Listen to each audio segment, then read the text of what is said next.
कांच टमाटर कूच के छापत बानी हो अपना चीज पर। कांच टमाटर कूच के छापत बानी हो अपना चीज पर।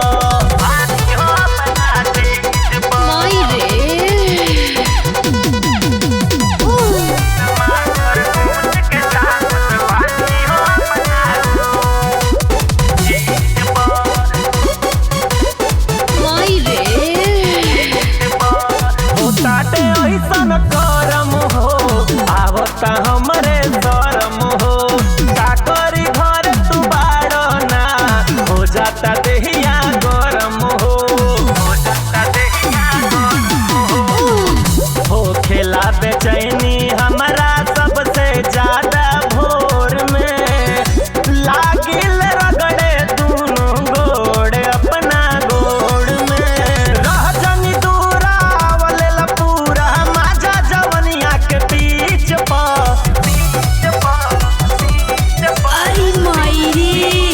कांच टमाटर कूच के छापत कांच टमाटर कूच के छापत बानी हो अपना चीज पर। कांच टमाटर कूच के छापत बानी हो अपना चीज पर। टमाटर कूच के छापत बानी हो अपना चीज पर।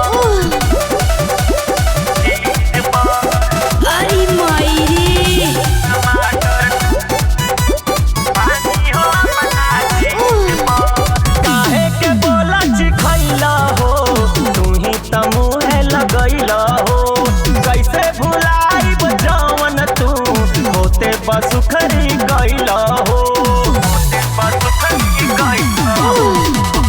लागता चोली जैसे हटे मार पसावना लाते पिटोरे लागी ओढ़ाना बिछावना बबलू हो बाबा मांगे अमितवा चढ़ल जवनिया लीज पर।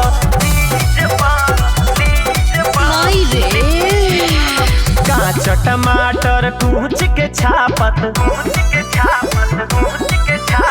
कांच टमाटर कूच के छापत बानी हो अपना चीज पर। कांच टमाटर कूच के छापत बानी